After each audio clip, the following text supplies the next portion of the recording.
على أشرف الأنبياء والمرسلين وعلى آله وصحبه أجمعين. سبحانك لا علم لنا إلا ما علمتنا إنك أنت العليم الحكيم. رب اشرح لي صدري ويسر لي أمري واحلل عقدة من لساني يفقهوا قولي. أما بعد، الحمد لله على نعمة الإسلام، الحمد لله على نعمة الإيمان وكفى بها من نعمة. Alhamdulillah, segala puji bagi Allah Subhanahu wa taala. Pagi hari ini kita kembali menjadi hamba-hamba yang mencari secercah cahaya yang datang dari syariatnya Nabi kita Nabi Muhammad sallallahu alaihi wasallam. Sebuah syariat yang selalu menjadi penyelesai masalah. Satu syariat yang sempurna mengatur segala sesuatu. Satu syariat yang tidak akan membuat seseorang ini dalam kehidupannya jomplang di satu sisinya. Jadi selalu adil di kedua pihaknya. Makanya ketika kemarin kita belajar tentang masalah bab muamalah, tentang masalah jual beli, tentang masalah transaksi ataupun tentang hutang piutang, semuanya diatur oleh syariat agar kita menjadi seseorang yang mengerti bagaimana caranya bertransaksi secara baik, sehingga kita tidak mendolimi seseorang dan kita pun dijaga untuk tidak didolimi. Jadi kita diatur oleh syariat. Kalau kamu mau utang, tulis, bikin perjanjian secara tertulis. Agar apa? Agar kamu pihak yang dihutangi ini punya kekuatan untuk nagih. Begitu juga dengan orang yang utang, gak akan semena-mena dengan dirimu. Jadi kita selalu ada di tengah-tengah. Makanya agama Islam ini dikatakan oleh para ulama al-Islamul wasatiyah, agama yang ada di tengah-tengah, gak jomplang ke kanan juga gak jomplang ke kiri, gak akan mendolimi salah satu kelompok, juga tidak akan memenangkan satu kelompok yang lainnya. Semuanya diatur secara sempurna oleh Allah Subhanahu wa taala serta dicontohkan langsung oleh Nabi kita Nabi Muhammad sallallahu alaihi wasallam. Jadi kalau kita lihat agama Islam ini agama penyempurna yang akan bisa dipakai oleh manusia semenjak zamannya Nabi Muhammad sampai akhir zaman nanti. Kita nggak akan menemukan celah di dalamnya. Kita nggak akan menemukan kesalahan di dalam Islamnya, bukan di dalam Muslimnya. Kalau bicara agamanya, kalau bicara syariatnya, kalau bicara tentang konsep ketuhanannya, kita akan menemukan Islam ini tanpa celah. Tapi penganut Islamnya yang banyak celah, gitu. Kita kalau misalkan orang mandang, oh orang Islam kok begini, orang Islam kok begini, yang salah bukan Islamnya, tapi yang salah adalah orang Muslimnya. Kok orang Muslim tukang nyolong, bukan salah agamanya, agamanya tidak nyuruh nyolong, dianya yang sukanya nyolong.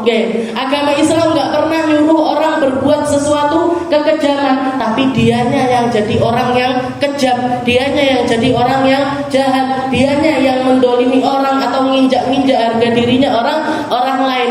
Jadi kalau orang Muslim menerapkan keislamannya dengan baik, menerapkan keislamannya secara sempurna, Allah Subhanahu wa taala mengatakan di dalam Al-Qur'an, udkhulu fis-silmi kafah. Kalau kamu masuk ke dalam agama Islam, sudah ada di dalam Islam, maka berislamlah secara sempurna. Niscaya kamu akan dilindungi dari semua keburukan dunia dan akan dilindungi dari semua keburukan akhirat.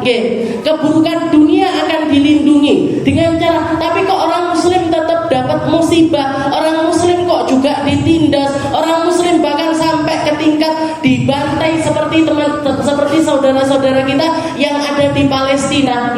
Seperti saudara-saudara kita yang katanya Islam akan melindungi dunianya dia secara rohaniah dijaga sama Allah Ta'ala, meskipun secara kasat mata itu dalam keadaan yang tertindas. Mereka orang paling gembira, mereka yang dapat jatah Al-Quran paling banyak. Dikatakan disurvei di seluruh Muslim, negara Muslim dunia ini ditemukan paling banyaknya penghafal Al-Quran justru malah datang dari negeri yang di situ konflik terjadi selama lebih dari 70 tahun.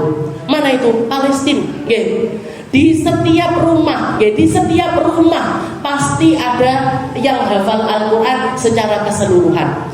Lek dak bapake anake yang hafal Quran, ya ibunya sama anak-anaknya. Bahkan tidak jarang ditemukan semua satu keluarga itu punya anak 7 semuanya hafal Al-Quran. Punya anak 5 semua hafal Al-Quran. Punya anak 3 semua hafal Al-Quran. Lawae dhewe. Perang enggak, maem cukup, minum cukup, jere wong Islam juz amma ndak barbar. Al-Qari'ah munggah mudu. Ya seperti inilah. Makanya kenapa? Jadi kita ini terjajah, tapi bukan terjajah secara jasadiah, secara jasad kita dijajah bukan, tapi yang dijajah adalah pikiran kita dan hati kita. Hati kita yang dijajah, pikiran kita yang dijajah. Seakan-akan sesuatu yang penting itu sesuatu yang kelihatan, sesuatu yang nikmat itu sesuatu yang nampak, yang bisa dikecap pakai lisan, yang bisa dicium pakai hidung, yang bisa didengar pakai telinga. Dianggap yang enak-enak itu yang semacam itu. Padahal nikmat tertinggi adalah ketika seseorang mampu menghadap kepada Allah Ta'ala dalam keadaan hati yang pasrah sepasrah-pasrahnya. Hati yang ridho serido-ridonya kepada Allah Ta'ala. Mereka lah manusia-manusia yang ada di atas puncak kenikmatan yang dijanjikan oleh Allah Ta'ala untuk menduduki surga yang paling tinggi. Menduduki surga yang paling tinggi yaitu Firdausul A'la, Firdaus yang paling tinggi, yang pastinya bersama-sama dengan nabi-nabinya Allah, bersama-sama dengan orang-orang mulia, bersama-sama dengan para solihin. Mungkin kita katut masuk di dalam golongan mereka. Mungkin kita masuk di dalam golongan orang-orang yang berbenah di dalam sholatnya, berbenah di dalam ngajinya, berbenah di dalam hidupnya, berbenah di dalam berpikirnya, berbenah di dalam rasa hatinya, sehingga sama Allah Ta'ala dikatutkan sama orang-orang tersebut, bersama orang-orang mulia tersebut.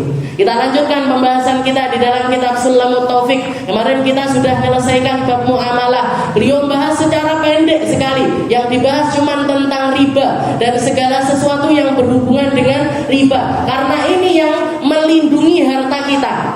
Orang kalau sudah ngerti tentang konsepnya riba, tentang konsepnya muamalah antara ridho sama ridho, maka ketika dia membuat satu transaksi atau dia melakukan sesuatu yang tujuannya ini untuk mendapatkan keuntungan dari perkara tersebut, dia akan memastikan apa keuntungan yang nyampe ke dia ini dalam keadaan bersih.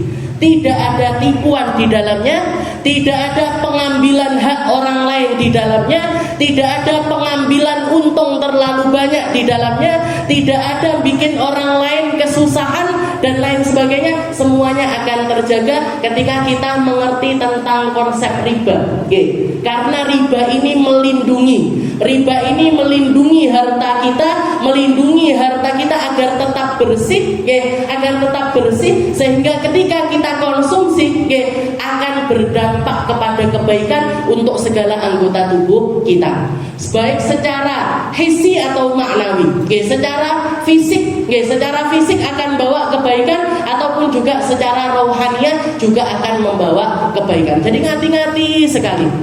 Para ulama-ulama kita itu hati-hati sekali ketika mereka bertransaksi. Entah itu utang piutang, entah itu kalau kerja di lembaga yang ngurusi masyarakat, itu juga sangat berhati-hati.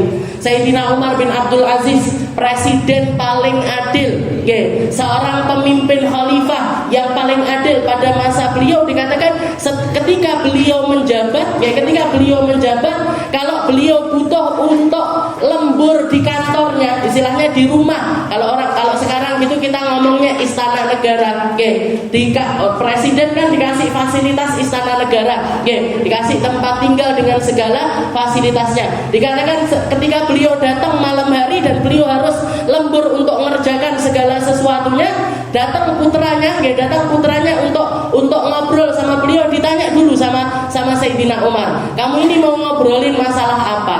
Masalah keluarga kita, masalah privasi keluarga kita, atau tentang masalah umat? Kamu mau ngadukan tentang umat pribadi kita. Kata anaknya, enggak ya, mau ngomong tentang keluarga kita, ada masalah ini pengen sharing aja. Maka yang beliau lakukan adalah dimatikan lampunya, okay. Jadi ublie dipateni, diajak keluar rumah, diajak keluar rumah, duduk di luar pagar rumahnya, di luar istana negara tersebut, ngambil kursi, setelah itu ngobrol di tempat tersebut. Katanya anaknya, ya kan enakan di dalam rumah, dingin, istilahnya nggak sumuk lah. Istana negara sekarang malah enak AC gitu. Zaman itu udah ada AC, tapi minimal itu kalau pas musim panas, kalau kita ada di dalam rumah dingin. Kalau pas musim dingin kita ada di dalam rumah hangat. Kenapa kok tidak keluar pakai cahaya rembulan? Jadi ngobrolnya itu di bawah cahaya rembulan. Yo lek pas purnama, lek ndak pas purnama, gitu. Ora yo ngene, istilahnya kayak orang ngerabang-rabang di bapakku, di anakku ngoten. Ngobrol, katanya abahnya, wahai putraku, ini istana punyanya rakyat. Itu lampu dinyalakan pakai minyaknya rakyat. Itu lampu dinyalakan pakai minyaknya rakyat. Kalau kita ngobrol bukan untuk kemaslahatannya rakyat, nanti akan ditanya sama Allah Ta'ala pertanggungjawaban dari minyak serta tempat yang kita pijak ini. Maka ayo kita keluar aja, gak usah pakai fasilitas apapun dari rakyat. Itu Sayyidina Umar bin Abdul Aziz. Nah, menteri saiki pakai mobilnya dinas, plat merah, tinggi dolan, dipakai dolan ke sana, liburan dolan ke sana, dolan ke sini, ngambil waktunya kantor, nggak pakai izin, keluar seruntul dan lain sebagainya, nggak ada pertanggungjawaban sama sekali, nyolokin listrik sana sini tempat, terus pokoknya AC kudu nyala, lampu kudu terang benderang, nanti keluar rapat lupa matikan segala hal, apa nggak ada pertanggungjawabannya itu semuanya? Ada Bu, semuanya akan ditanya sama Allah Ta'ala, semua akan ditanya dan semua akan dimintai pertanggungjawabannya oleh Allah Subhanahu wa Ta'ala. Ketika kita nggak mampu untuk menjawabnya, atau kita akan menjawabnya dengan cara yang salah, maka azablah yang akan menanti kita. Tapi ketika kita mampu menjawabnya ataupun mampu mempertanggungjawabkannya dengan benar, maka surga yang akan menjadi tempat kembali kita. Jadi Islam itu luar biasa sempurna, luar biasa sempurna, dicontohkan oleh Nabi Muhammad dan dicontohkan oleh orang-orang setelah beliau dengan cara yang luar biasa indah. Setelah itu bab tentang riba sudah selesai. Setelah itu kita akan lanjutkan di bab yang selanjutnya, yaitu kewajiban memberi nafkah. Ini ada di halaman 48 bagian bawah yang bahasa Arabnya, 49 bagian atas yang bahasa Indonesianya. Lek kita penjenengan hilang, saya nggak tanggung jawab. Pokoknya wis beli toh dulu. Kalian berantem pundi liburan sudah kesulitan hilang, ya sudah. Berarti ngaji kuping aja. Bismillahirrahmanirrahim. Qala al-mu'allif rahimahullah ta'ala wa nafa'ana bi ulumi fid darain faslun yajibu 'alal musir nafaqatu usulihi al-mu'sirin wa in qadaru 'alal kasbi wa nafaqatu furu'ihi idza a'saru wa ajazu 'anil kasbi li sigharin aw zamanah. Dikatakan di sini wajib, beliau mengatakan, Habib Abdullah bin Husain bin Tahir mengatakan wajib bagi setiap orang yang mampu, yang mempunyai kemampuan secara finansial untuk memberi nafkah kepada keluarganya atau orang-orang yang ada di bawah naungannya yang memiliki kesulitan ekonomi. Mulai dari usulihi wa furu'ihi. Usulihi wa furu'ihi niki boten cuman dipakai waktu Fatihah saja, Bu. Wa usulihi wa furu'ihi wa man intasaba ilaihi, gitu. Jangan lek Fatihah ngoten mboten. Al-Fatihah ila hadratin Nabi terus terakhirnya kan wa usulihi wa furu'ihi wa man intasaba ilaihi. Apa ini furu'ihi wa usulihi? Usul itu asal-asalnya, nenek-nenek moyangnya. Wa furu'ihi yang ke bawah darinya. Wa man intasaba ilaihi, dan siapapun yang ternisbat kepada mereka. Al-Fatihah, jenengan kirim Fatihah. Itu makna dari usulihi wa furu'ihi. Masalah nafkah nggih ngoten nggih. Masalah nafkah nggih, masalah jatah uang untuk kehidupan sehari-hari itu dari bawah ke atas atau dari atas ke bawah. Oke. Jadi yang pertama diwajibkan adalah dari atas ke bawah. Setelah itu dari bawah ke atas. Patokannya siapa yang ngasih dan siapa yang ngasih. Oke. Siapa yang memberi dan siapa yang diberi. Konsepnya adalah al-musirin ilal mu'sirin. Yang dilonggarkan sama Allah Ta'ala ngasih nafkah kepada yang seret-seret. Jadi yang diluaskan rezekinya sama Allah Ta'ala memberikan kepada mereka-mereka yang gak mampu untuk menafkahi dirinya sendiri. Entah itu dari atas ke bawah atau dari bawah ke atas. Jadi ketika seorang anak tumbuh dewasa, sudah bisa kerja, orang tuanya menua, akhirnya gak punya penghasilan tetap, anak ini gak boleh mengatakan kan nafkahi wajibnya teko bapak nggone anak gak wajib kepada bapaknya. Katanya siapa? Katanya siapa? Konsepnya itu dari atas ke bawah atau dari bawah ke atas. Siapa yang ngasih? Yang gampang, yang dikasih gampang sama Allah Ta'ala memberikan kepada yang tidak mampu, atau yang tidak diluaskan rezekinya oleh Allah Subhanahu wa Ta'ala. Makanya Allah Ta'ala mengatakan di dalam Al-Quran, liyunfiq dzu sa'atin min sa'atih wa man qudira alaihi rizquh falyunfiq mimma atahu Allah. Allah Ta'ala ngasih 2 porsi keadaannya manusia. Katanya Allah Ta'ala, liyunfiq dzu sa'atin min sa'atih. Yang dikasih keluasan rezeki sama Allah Ta'ala, silahkan memberikan dari apa yang Allah Ta'ala telah luaskan dari dirinya. Ini loh, orang kalau ngerti konsepnya rezeki itu bukan dari tangannya sendiri, bukan karena hasil jerih payahnya sendiri, bukan karena dia mampu berdiri, karena kakinya sendiri, karena otaknya sendiri, karena kemampuannya sendiri, tapi karena Allah Ta'ala memberikan itu semuanya kepada dirinya, maka dia akan merasa ini harta titipan, ini harta dari Allah, ini harta punyanya Allah, mau diambil sekarang juga pun Allah Ta'ala maha mampu. Maka Allah Ta'ala ketika Allah Ta'ala memerintahkan kamu yang diluaskan, kayak ono sing ndak duwe, kamu yang digampangkan, kasih kepada mereka yang sulit-sulit, kamu yang banyak harta, kasihkan kepada mereka yang minim harta. Dimulai dari siapa? Dimulai dari ring yang paling dekat, yang sampai pemberiannya itu masuk di dalam tahap kewajiban. Kewajiban ini apa? Kalau kita ngasih ada pahala di situ, kalau kita nggak ngasih ada dosa di situ. Anak yang menolak untuk menafkahi orang tuanya dosa. Orang tua yang menolak untuk menafkahi anaknya juga berdosa. Suami yang menolak nafkahi istrinya dosa. Jadi seorang suami yang gak mau nafkahi istrinya ataupun anaknya, dia ini adalah laki-laki yang sedang mendapatkan dosa dari Allah Subhanahu wa Ta'ala. Liyunfiq dzu sa'atin min sa'atih. Jadi ringnya ada 3. Orang yang wajib dinafkahi atau kelompok yang wajib dinafkahi itu ada 3 kelompok. Min haitsul usul wal furu'. Yang pertama adalah dari segi ke atas atau ke bawah. Dari segi ke atas ini ke atas secara langsung, nggak pakai jelentreh ke kanan kiri, nggak pakai ke kanan kiri. Ke kanan kiri itu maksudnya gimana? Kita punya ayah, kita punya ayah, kita punya ibu. Ayah kita punya saudara, ini tidak masuk ke ranah wajib. Saudaranya ayah, saudaranya ibu, ini tidak masuk ke ranah wajib. Yang wajib bagi kita siapa? Ayah kita, ibu kita. Ke atas lagi kakek kita, nenek kita.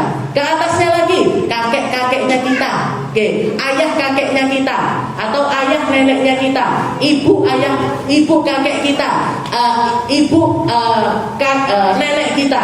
Pokoknya morondur terus. Begitu juga dengan ke bawah. Begitu juga dengan ke bawah. Siapa yang wajib saya nafkahi? Kalau saya orang kaya, siapa yang wajib saya nafkahi? Anak saya dulu. Setelah anak saya siapa? Cucu. Cucu langsung. Setelah cucu siapa? Cicit. Terus ke bawah. Itu wajib untuk dinafkahi, tapi tidak melebek ke samping. Yang mengatakan, ada sebagian ulama yang mengatakan boleh, wajib juga untuk ke samping-samping, untuk ke samping-samping. Dengan syarat apa? Dengan syarat yang ada di ring satu ini sudah kita nafkahi. Yang ada di ring satu ini sudah kita nafkahi, baru silahkan.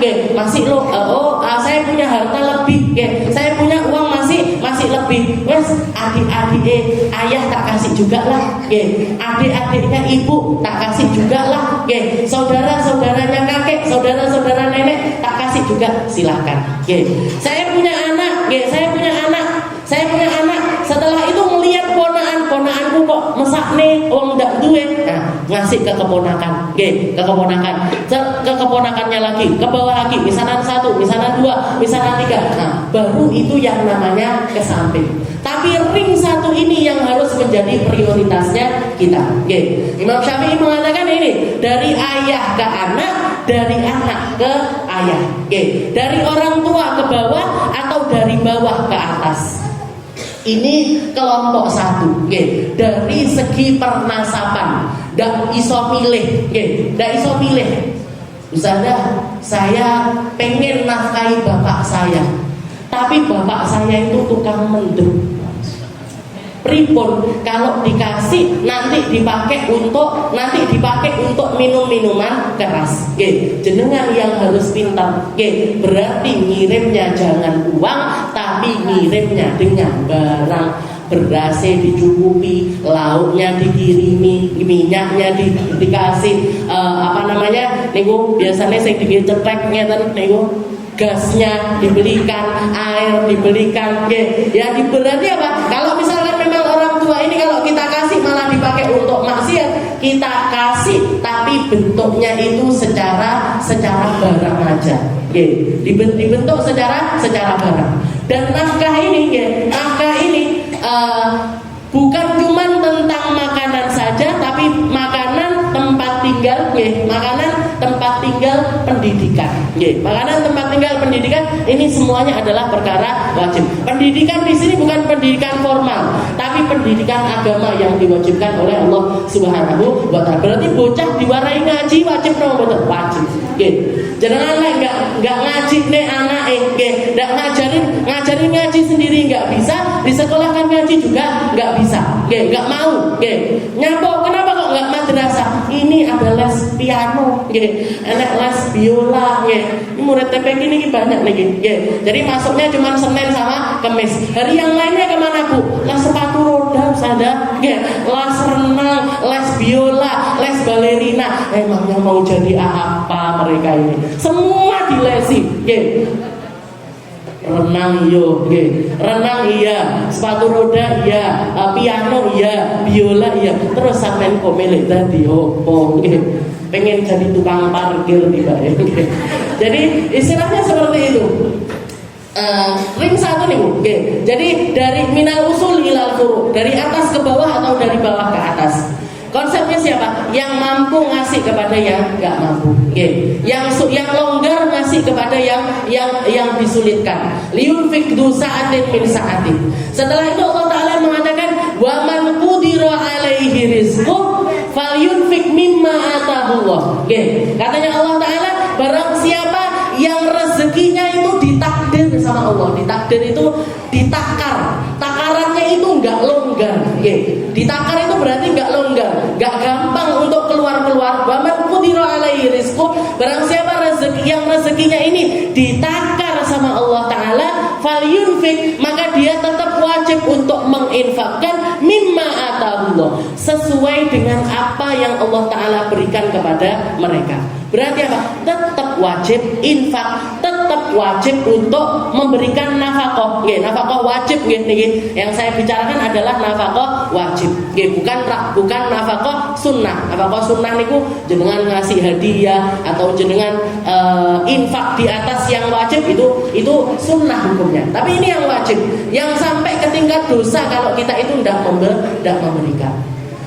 Mimma atahullah. Setelah itu ring kedua siapa? Ring kedua siapa? Suami ke istri.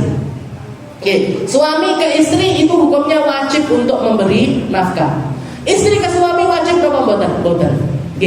Kalaupun misalkan istri yang memberikan kepada suami, maka itu hukumnya adalah sunnah.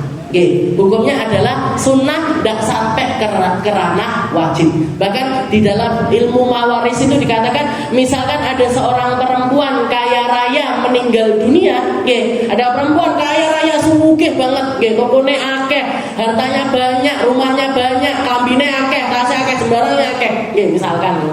Jadi misalkan ada perempuan kaya raya meninggal dunia, dikatakan para ulama nanya, ini perempuan yang nanggung biaya pemakamannya ini siapa? Diambilkan dari hartanya kah atau diambilkan dari harta suami? Maka dikatakan diambilkan dari harta suaminya. Kenapa? Karena sampai mati sekalipun istri itu wajib dinafkahi oleh suami. Jadi yang wajib menafkahi itu suami ke istri. Kalau istri ngasih nafkah untuk anak-anaknya ataupun kepada suaminya, maka itu hukumnya adalah sunnah, gak sampai ke tingkat wajib. Ketika datang seorang perempuan namanya Zainab, datang kepada Nabi, ya Rasul, ana Zainab, katanya beliau mengatakan, ya Rasul, saya adalah Zainab. Katanya Nabi, wa ayu Zayanik, katanya Nabi, Zainab yang mana ini? Istrinya siapa? Atau putrinya siapa kamu? Katanya beliau, ana imra'atu Abdullah bin Mas'ud, saya adalah istri dari Abdullah bin Mas'ud. Disuruh masuk sama Nabi, ditanya sama Rasulullah, kenapa wahai Zainab? Katanya Sayyidah Zainab, ya Rasul, saya ini punya uang, saya pengen infak. Karena sebelum itu dikatakan Rasulullah itu buka donasi untuk perang. Rasulullah itu mau pergi perang, butuh dana banyak, beliau buka donasi. Katanya Sayyidah Zainab, ya Rasul, saya ini punya harta, saya ini punya uang, saya pengen ikut juga infak donasi di peperangan tersebut.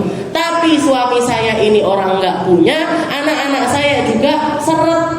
Ini uang enaknya gimana ya Rasul? Tetap saya infakkan, apa tak pakai untuk kebutuhan rumah tangga saya, tak pakai untuk ngasih makan suami dan juga anak-anak saya. Katanya Rasulullah, lakal ajron. Kalau kamu melakukan yang semacam itu, kamu gak donasi ke saya, tapi kamu infakkan untuk suamimu dan juga anak-anakmu, kamu dapat pahala dua. Pahala yang pertama adalah pahala karena kamu menginfakkan harta tersebut, dan pahala yang kedua karena di situ ada korobah, ada jalinan kekerabatan. Ini menunjukkan kalau apa? Jenengan kalau mau donasi atau kalau mau infak atau kalau mau sedekah atau bahkan memberikan hadiah, ini orang-orang yang ada di ring satu ini harus yang paling banyak dapat. Jenengan jangan infak di luar kalau mereka tidak pernah jenengan kasih hadiah. Jangan donasi di luar kalau orang-orang ini nggak pernah merasakan nikmatnya harta yang Allah Ta'ala titipkan kepada jenengan. Jadi ini orang-orang yang paling dekat. Jadi sebelum infak ke orang lain, infaklah sama orang-orang terdekat kita. Siapa yang paling dekat sama kita? Orang tua kita, anak-anak kita, suami kita. Kalau perempuan. Nah, tapi perempuan tetap tidak sampai ke tingkat wajib, tapi hukumnya adalah sunnah. Jadi dari atas ke bawah, bawah ke atas. Setelah itu dari suami ke istri. Nah, dari istri ke suami tidak wajib hukumnya. Setelah itu yang ketiga, siapa juga yang wajib untuk kita nafkahi. Yang wajib kita nafkahi di sini dikatakan milku yamin, tapi sekarang sudah nggak ada budak. Jadi kalau orang punya budak maka wajib untuk dinafkahi, harus dikasih makan, harus dikasih tempat tinggal, harus dikasih porsi-porsi privasinya dia harus dapat. Kalau misalkan selain itu siapa? Hayawan, hewan-hewan peliharaan. Tidak boleh membebankan kepada mereka di atas apa yang mereka nggak mampu. Istilahnya diatur. Kalau misalkan zaman dulu onta, kuda ataupun keledai itu dipakai untuk ngangkut barang, kalau mereka sudah full dari pagi sampai sore kerja, maka malamnya harus istirahat. Kalau malamnya dia bekerja, paginya harus dikasih istirahat. Begitu juga dengan pembantu-pembantunya jenengan ataupun juga orang-orang yang kerja sama jenengan. Gak boleh, pembantu di rumah saya harus siap sedia 24 jam. Nggak dikasih waktu tidur, nggak dikasih waktu istirahat, makannya dikasihnya sulit dan lain sebagainya, haram hukumnya. Oke. Jadi orang-orang yang kerja sama kita ataupun juga hewan peliharaan. Oke. Jenengan kalau beli hewan harus diniatkan untuk dipelihara, bukan beli tok karena senang-senang. Lucu ya, pitik-pitik warna-warni gitu. Biasanya kan banyak kayak gitu. Ada ayam kecil-kecil warna-warni, lucunya beli warna biru, kuning, merah, dibawa ke rumah nggak dikasih makan, nggak dikasih tempat tinggal, di bladerne gitu aja, tahu-tahu mati satu. Gimana hukumnya? Dosa, Bu. Dosa. Oke. Yang kayak gini ini enggak boleh. Jangan senang hobinya melihara burung-burung. Oke. Melihara burung-burung. Harus ngasih porsinya untuk kehidupannya dia yang nyaman istilahnya gitu. Kalau belinya burung yang jantan, belikan juga burung perempuannya. Biar apa? Kalau dia dewasa ini butuh nikah, pengen duwe anak. Aku mek gelem sing lanang tok ben ora duwe anak. Nggih, ndak bisa. Atau bahkan kadang-kadang di steril, nggih, dipotong kelaminnya dan lain sebagainya. Mesak nih, Bu. Nggih. Jadi hewan peliharaan itu juga harus diperhatikan. Oke, kalau misalkan burungnya kecil, ngoten nggih, sangkarnya ya seukuran sangkar biasa itu nggak apa-apa. Tapi kalau burungnya besar harus dikasih tempat yang besar yang sekiranya dia bisa terbang nemplok sana, terbang lagi nemplok sini, terbang lagi nemplok sana. Jangan dikurung tok sampai lali piye carane terbang. Nggih. Jadi nggak boleh. Nggih, punya ikan. Kalau ikannya sedikit taruh di akuarium nggak apa-apa. Tapi kasih oksigen, jangan lupa ngasih makan. Ditinggal mudik rong dino nggak ada yang ngasih makan. Datang wes gelepar semuanya di atas. Dosa apa mboten? Dosa. Nggih. Enggak boleh. Jadi kalau kita merasa kita ini enggak mampu untuk melihara binatang-binatang, mendingan enggak usah sekalian. Mendingan enggak usah sekalian. Tapi kalau kita merasa, oh iya saya senang sama ikan-ikanan, ya sudah, miara ikan-ikan. Saya senang burung-burung, miara burung. Suka kucing, miara kucing. Suka kelinci, miara kelinci. Suka ayam, miara ayam. Monggo, silahkan. Yang penting bisa, enggak lupa bisa ngasih porsi-porsi dari apa yang wajib diberikan kepada mereka. Terutama adalah makanan, tempat tinggal. Makanan dan tempat tinggal ini adalah sesuatu yang menjadi prioritas utama seseorang memberikan nafkah kepada sesuatu yang lain ataupun orang lain. Jadi niku, di kelompoknya niku 3. Satu adalah dari segi nasab, dari orang tua atau ke anak, atau dari anak ke orang tua. Setelah itu dari suami ke istri, dan yang ketiga adalah hayawan. Hayawan ini hewan yang dipelihara ataupun juga orang-orang yang kerja kepada kita. Di zamannya Nabi ada beberapa banyak bahkan onta-onta itu yang datang ngadu kepada Rasulullah. Mengatakan, ya Rasul, saya ini nangis, datang ke arah Nabi. Setelah itu sujud nyium kakinya Nabi. Setelah itu berbisik di telinganya Rasulullah SAW. Diceritakan sama Nabi kepada para sahabat. Katanya Rasulullah, ini onta lagi ngadu sama aku. Katanya dia itu dipelihara dari kecil, dibebani beban yang luar biasa banyak. Pagi disuruh ngangkat barang, siang disuruh ngangkat barang, sore bahkan malam masih disuruh ngangkat barang. Setelah itu, setelah dia menua sudah tidak kuat lagi untuk kerja. Ini orang yang punya si onta tersebut, wes gereneng, wes ontone aduh wes tua, dibelahai lah. Dibelahai. Dia ngadu sama Rasulullah, katanya Rasulullah, ketimbang kamu sembelih, jual dia berapa harganya, akan saya beli. Akan saya beli. Katanya para yang punya ini mengatakan, enggak usah ya Rasul, enggak usah ya Rasul. Saya berjanji tidak akan memperkerjakan dia lagi dan dia akan hidup nyaman bersama kami.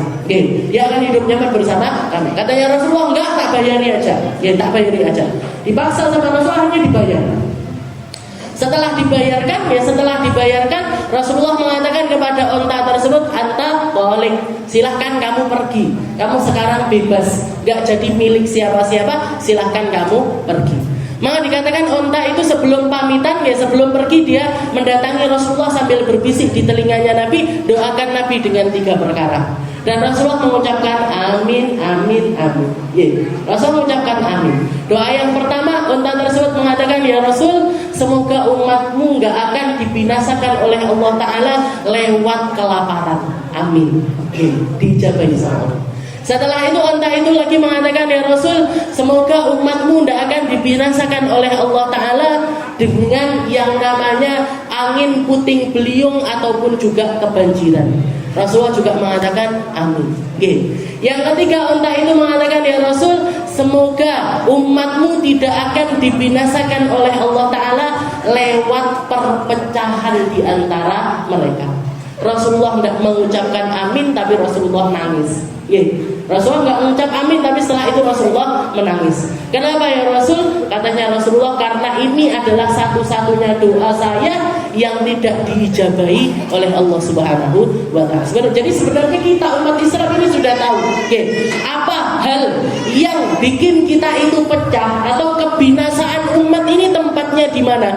Bukan di dalam makanan, bukan di dalam rebutan harta, bukan di dalam rebutan makanan dan lain sebagainya, tapi ada di dalam perpecahan di antara umat muslim itu sendiri. Sing kono nganggep kelompok iki sesat, sing kono nganggep kelompok iki sesat, sing kono salah, nggih, sing bener sapa? Kabeh bener, Bu. Nggih, selama hatinya tersambung kepada Allah, hatinya tersambung kepada Rasulullah sallallahu alaihi wasallam. Jadi ambil porsi. Jadi kalau melihat perbedaan di antara umat itu, jangan dilihat perbedaannya, tapi ambil persamaannya. Kayak kita sekarang duduk di sini, jilbab itu kabeh, mereknya enggak bodoh kabeh, warnanya enggak bodoh kabeh.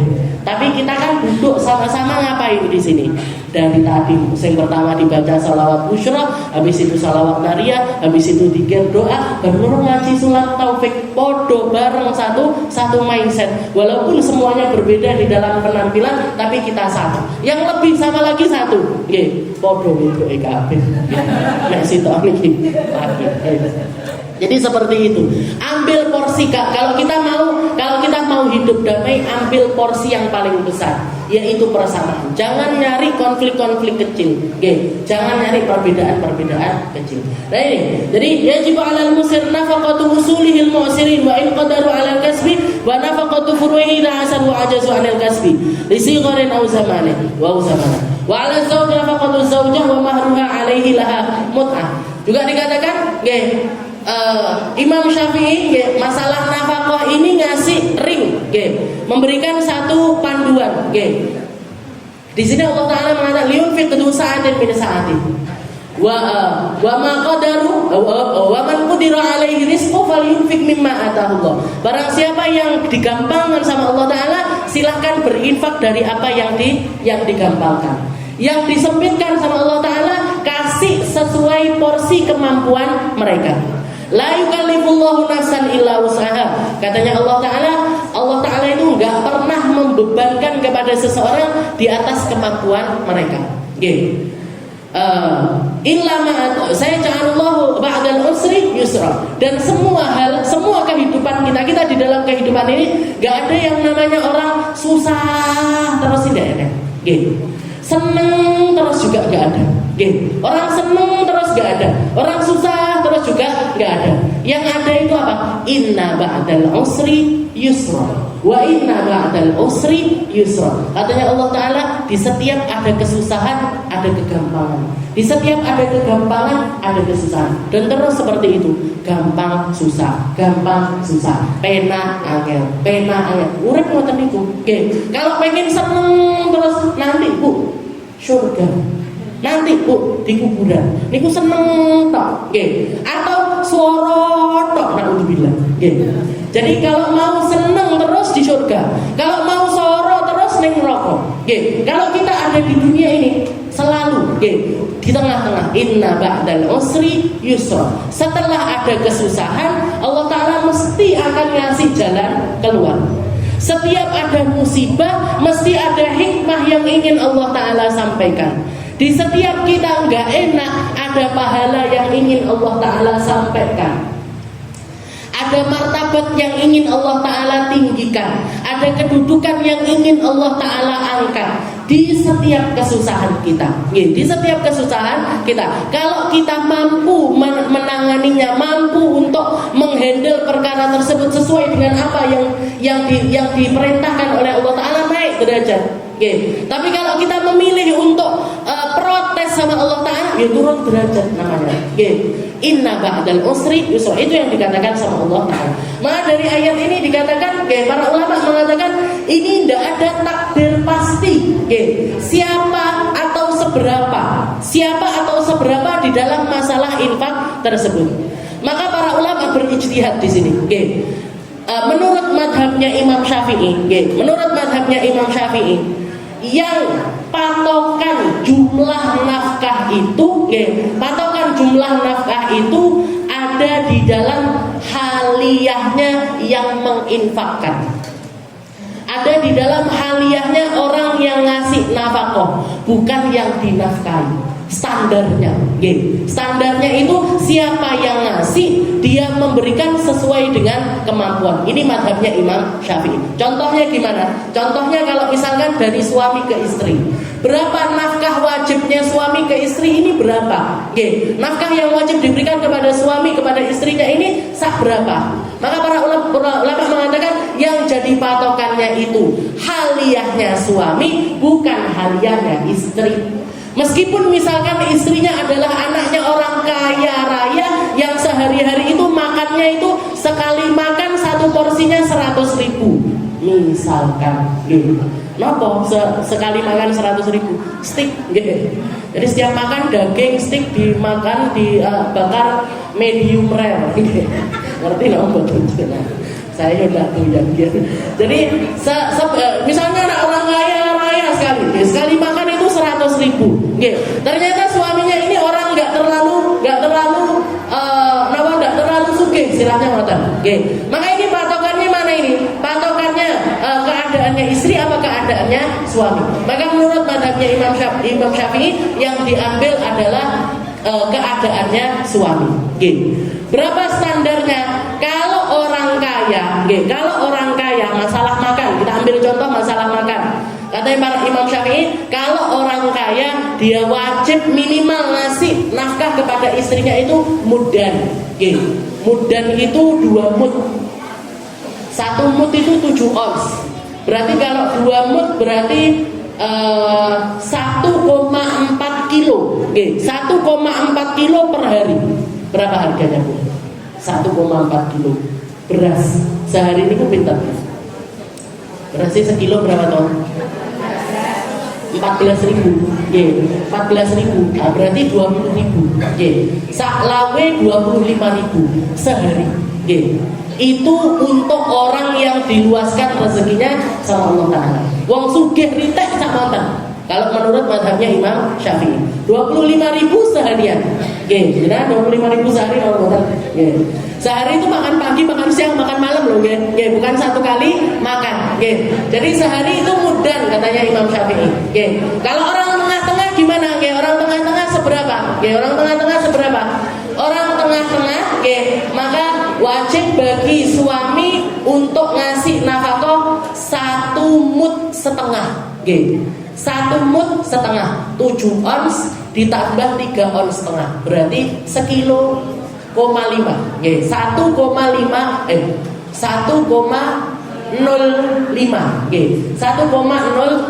Nah, itu bagi orang yang ekonominya tengah-tengah.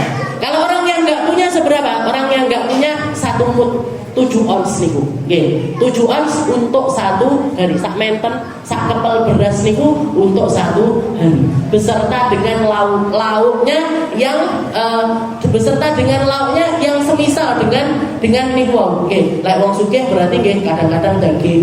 Kalau tengah-tengah berarti kadang-kadang ayam. Kalau sing enggak duit, tahu tempe. Itu untuk makanannya. Untuk makanannya. Baju gimana? Baju ngoten. Kita ambil dari kalau orang yang luas seberapa? Orang yang luas seberapa? Yang pakaiannya itu nyaman dipakai di musim panas ataupun musim dingin dengan bahan yang agak mahal, istilahnya nonton. Jadi kalau misalkan standarnya orang baju yang sudah bagus itu harga seberapa? 400.000, 500.000 misalkan nonton. Maka dalam 1 tahun ini dia ngasih pakaian buat musim dingin ada, buat musim panas ada, yang di harga 500 ribuan. Kalau yang di tengah-tengah berapa? Ya 250. Kalau yang bagian bawah gimana? 1.000 apa 75.000. Nah ini jadi pakaian disesuaikan standarnya. Ini untuk suami. Rumah rumah pun juga demikian. Kalau misalkan orang yang kaya rumahnya segini, kalau tengah-tengah segini, ya kalau yang bawah kontrak dari sini ke sini, itu sudah cukup sebagai nafkahnya seorang suami. Dan juga ditambahi di mazhabnya Imam Syafi'i, kalau ada seorang perempuan yang di rumahnya dulu istilahnya di keluarga ayahnya dia biasa punya pembantu, maka sebaiknya suami juga menyediakan pembantu untuk perempuan tersebut. Biasa mandiri, ya sudah, tidak wajib untuk memberi pembantu kepada istri tersebut. Jadi itu menurut mazhabnya Imam Syafi'i. Tapi menurut Imam Malik, Imam Hanafi, Imam Hambali beda-beda. Kalau menurut Imam Malik sama Imam Abu Hanifah ini dilihatnya dari segi istrinya. Kalau istrinya dari kalangan orang punya, maka suaminya harus ngasih nafkah sesuai dengan apa yang dulu bapaknya dulu ngasih makan seberapa, dia juga harus ngikuti segitu. Itu menurut madhabnya Imam Malik sama madhabnya Imam Abu Hanifah. Jangan pilih putih. Imam Abu Hanifah atau Imam Syafi'i. Imam Syafi'i manut bujune. Kalau menurut Imam Hanafi, Imam Maliki manut istrinya. Manut istrinya. Jadi disesuaikan standar istrinya. Dulu dia di rumahnya gimana? Dulu dia makannya apa? Dulu dia pakaiannya seperti apa? Dulu dia punya pembantu apa enggak? Kalau iya, maka suami harus menghadirkan yang semacam itu untuk istri tersebut. Dan yang terakhir, Imam Ahmad bin Hanbal ini yang ngambil dari dua sisi. Keadaannya suami diperhitungkan, keadaan istri juga diperhitungkan. Istilahnya sama-sama. Kalau suami lagi luas, dia ngasih sesuai standarnya istri, seperti dulu yang diberikan sama orang tuanya. Kalau misalkan dia ternyata dari anaknya nggak punya, dinaikkan derajatnya sama suaminya. Oh, aku duwe rezeki, tak kayak isin duwe naik harga. Seperti itu. Jadi kalau Imam Abu Hanifah itu menggabungkan antara dua keadaan suami diperhitungkan, keadaan istri juga diperhitungkan. Karena semua keadaan rumah tangga itu kan beda-beda dan juga naik turun.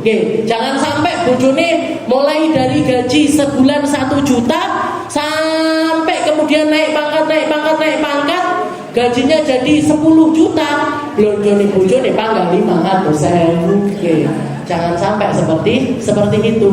Jadi istilahnya masalah nafkah ini, makanya ini adalah aturannya syariat. Ini adalah aturannya syariat. Sesuatu yang Allah Ta'ala gariskan untuk menjadi biar istri gak semena-mena sama suami. Istilahnya minta sesuai dengan keinginannya dia. Enek tas metu anyar, ya. Enek kelambi metu anyar, ya. Enek sepatu metu anyar, ya. Panggang ngoten sampe jipek bojone. Jadi biar istri juga paham, oh suamiku ini nafkahnya ini cuman ini loh yang wajib. Makan, tempat tinggal, yang penting saya musim dingin gak kedinginan, musim panas gak kepanasan, makan kenyang, tempat tinggal ada, cukup. Kalau ada di atas itu, maka itu karena kebaikannya suami. Karena kebaikannya suami. Suami pun juga demikian mandangnya kepada istri. Ini istri adalah jalan wajib saya untuk memberikan infak yang paling tinggi derajatnya. Maka dia yang dampingi saya dari awal, masa harus hitung-hitungan seperti ini dan lain sebagainya. Jadi akhirnya indah. Apalagi ditambah dengan komunikasi yang baik, maka itu akan menjadi sesuatu yang luar biasa baik. Jadi ini ringnya syariat seperti ini. Liyunfik du sa'atin min sa'atin wa man qudira alaihi rizquhu falyunfiq mimma atahullah. Jadi yang gampang, yang diluaskan, yang luas juga ngasihnya yang luas. Karena harta ini bukan punyanya kita, punyanya Allah, dititipkan kepada kita untuk jadi jalannya kita nyari ridhonya Allah. Maka orang-orang yang ada di ring 3 ini harus merasakan kenikmatan ini paling banyak. Mereka yang paling berhak untuk mendapatkan kenikmatan dari apa yang kita peroleh. Orang tua kalau kita senang, sing kudu ngicipi pertama sapa? Bapakku, ibuku. Setelah itu siapa? Anakku. Setelah itu siapa? Setelah itu siapa? Istriku. Setelah istriku siapa? Orang-orang yang kerja sama aku. Orang-orang yang bekerja dengan aku. Baru setelah itu kalau kita mau infak kepada yang lain, silahkan. Makanya karyawan, orang kalau ngerti syariat, nggak akan ada bos yang dolim sama karyawannya. Nggak akan ada bos. Kenapa? Karena tahu persis ini harta sebanyak ini. Istilahnya saya kerja diluaskan, digampangkan seperti ini karena dibantu sama mereka ini yang kerja setiap hari sama saya. Tak suruh mikul ini, tak suruh nyatet ini, tak suruh ngeregani ini, tak suruh ngelatih ini, dan lain sebagainya. Mereka yang paling berhak untuk diberikan kesenangan. Jangan sampai hak-haknya mereka kita ambil. Jangan sampai mereka merasa tersiksa punya bos kayak kita. Jangan sampai mereka merasa, loh aku kerja sama bos ini kok diperes, tak dikei arem-arem sama sekali. Jadi masalah uang makan disulitkan, gaji disulitkan, orang tahu dijak dolan. Bose dolan kono, bangun rumah sana, bangun rumah sini, bangun perusahaan ini, bangun terus, tapi karyawannya tertekan semuanya. Naudzubillahi min. Dan jadi 3 golongan ini orang-orang yang infaknya itu sampai ke tingkat wajib. Diikut sertakan juga di dalamnya kalau kita punya hewan peliharaan. Kalau kita punya hewan peliharaan, tidak boleh melihara hewan dengan niatan mek seneng-seneng tok, baru mati karepmu. Tidak boleh. Masih ikan cupang saja. Makanya ponakan saya senang ikan cupang semuanya. Jadi ikan cupang kecil-kecil niku istilahnya yo dirawat maksimal mungkin, dirawat semaksimal mungkin. Maksudnya kalau dimasukkan botol ya dikasih oksigen, jangan ditutup kerekep botolnya, kayak didelok-delok warnanya hijau api ya, habis itu suruh pedang-pedangan suruh cupang kan nonton taruh, disuruh taruh akhirnya mati, nggak boleh. Yang seperti itu dilarang oleh agama. Jadi bahkan istilahnya tanding hewan itu, ayam biasanya gitu, ayam ditandingkan itu kalau beresiko, mesti beresiko, mesti beresiko, salah satunya bakalan cedera atau salah satunya bakalan meninggal, haram hukumnya. Haram dari segi apa? Dari segi dolim kepada hewan tersebut. Dolim kepada hewan tersebut. Nabi Muhammad saja mengajarkan kalau kamu mau nyembelih hewan korban, maka tajamkan pedangnya, jangan lihatkan pedang ini di hadapannya dia, tutup matanya dan kasih lubang yang dalam. Setelah itu disembelih dalam keadaan saya sembelih dengan sembelihan yang langsung motong 2 jalan lehernya, jalan makanan sama jalan udara. Harus dipotong sekaligus, sekali sabet itu langsung kepotong dua-duanya, baru dihukumi hewannya ini jadi hewan yang halal untuk dikonsumsi. Jadi bahkan kepada hewan yang mau disembelih pun Allah Ta'ala innallaha katabal ihsan ala kulli syai. Katanya Nabi Muhammad, Allah Ta'ala itu menetapkan kebaikan atas segala sesuatu. Maka ketika kamu mau nyembelih hewan pun, maka perlakukan mereka dengan baik, kasih hak-haknya mereka, senangkan dia dulu, senangkan dia dulu, jangan kasih trauma kepada mereka, jangan ditontonkan, delok kancamu iki disembelih iki, kancamu dibeleh dari awakmu, dari kamu, tidak boleh nonton itu. Jadi Allah Subhanahu Wa Taala ngatur segalanya dengan sangat sempurna. Wallahu a'lam bishawab. Insyaallah kita lanjutkan di pertemuan yang selanjutnya.